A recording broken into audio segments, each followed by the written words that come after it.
بسم الله الرحمن الرحيم نحمده ونصلي ونسلم على رسوله الكريم أما بعد عن ابن عباس رضي الله تعالى عنهما قال ما حكم قوم بغير حق إلا فشى فيهم الدم.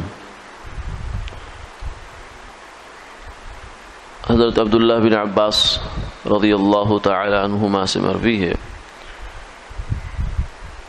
فرماتے ہیں جب بھی کوئی قوم نا انصافی کا فیصلہ کرتی ہے تو ان میں خون ریزی عام ہو جاتی ہے.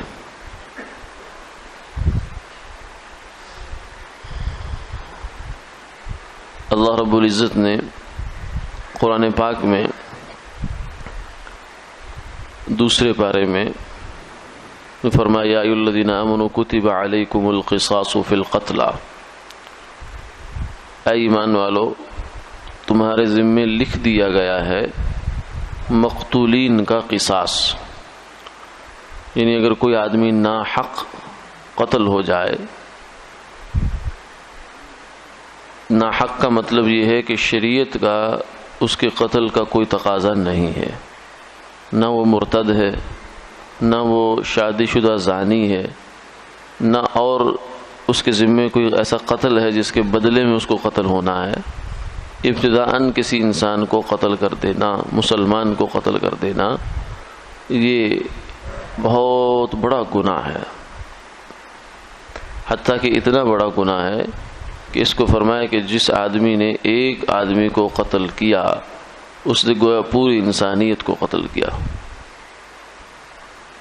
تو شریعت نے شرک کے بعد جس عمل پر وعید یہ سنائی ہے کہ اس کا کرنے والا ہمیشہ ہمیشہ کا جہنمی ہے، وہ قاتل ہے.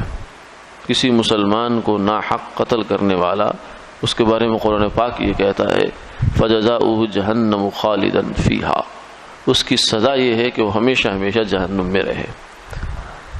تو قتل اتنا بڑا جرم ہے، اس لیے فرمایا وَلَكُمْ فِي الْقِصَاصِ حَيَاةٌ يَا أُولِي الْأَلْبَابِ لَعَلَّكُمْ تَتَّقُونَ، اے عقل والو تمہارے لیے قصاص میں زندگی ہے.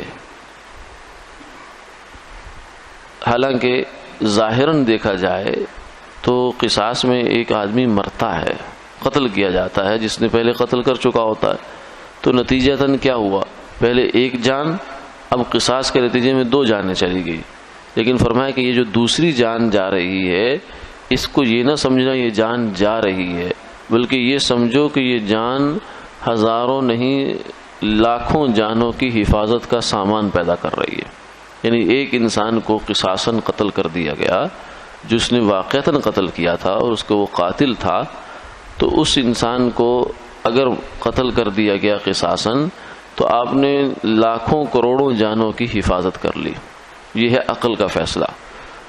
جو ظاہری فیصلہ ہے وہ تو یہ ہے کہ بندہ مر گیا، قاتل بھی مر گیا، لیکن حقیقت میں صحیح فیصلہ جو ہے انصاف کا فیصلہ وہ یہ ہے کہ جب جو قاتل ہے اس کو قتل کیا جائے، اس کو قصاص میں ختم کیا جائے. اس کو اگر چھوڑ دیا گیا تو اس کا مطلب یہ ہے کہ انسانی جان کی کوئی حرمت نہیں ہے. جو مرضی اس کو کر دے، پیسے لے کے چھوڑ دیا، تعلقات کی بنیاد پہ چھوڑ دیا، یا ویسے ہی قانونی منہ شگافیاں پیدا کر کے اس انسان کو چھوڑ دیا گیا، تو اس سے شہ ملتی ہے اس قاتل کو بھی اور دیکھنے والوں کو بھی کہ کوئی بات نہیں ہے، بندہ مارو، پیسہ تمہارے پاس ہونا چاہیے، سسٹم ایسا ہے کہ اس کے اندر سے تم آرام سے چھوٹ کر نکل آؤ گے. تو یہ بات جب معاشرے میں پھیلتی ہے تو اس کا نتیجہ جانوں کی حفاظت نہیں ہوتا، بلکہ اس کا نتیجہ خون ریزی ہوتا ہے.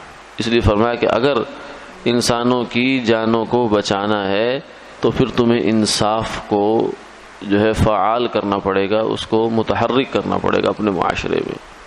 جہاں انصاف کا خون ہوتا ہے پھر وہاں انسان کا خون ہوتا ہے، کیونکہ انصاف ہی انسان کی جان کا، مال کا، عزت کا، آبرو کا ضامن ہے. جہاں چور کو، ڈاکو کو، قاتل کو یہ پتہ ہو کہ مجھے سزا ملنی ہے تو وہاں جرم کرنے سے پہلے 10 دفعہ سوچتا ہے.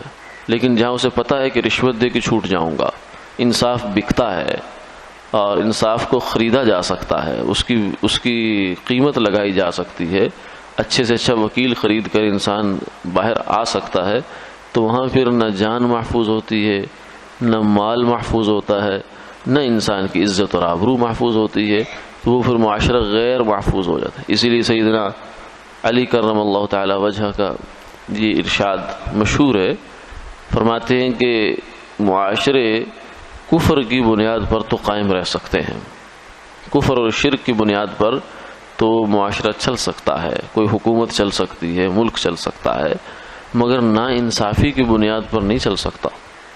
چاہے وہ بڑے ہی نیک ہوں، اپنے خیال میں نمازیں پڑھتے ہوں، ذکر کرتے ہوں، تلاوتیں کرتے ہوں، بہت اعمال کرتے ہوں، لیکن اگر ان کی عدالتوں میں، ان کے محکموں میں، قضا میں انصاف نہیں ہے تو وہ پھر معاشرہ نہیں چل سکتا، وہ ٹوٹ پھوٹ کا شکار ہو جاتا ہے۔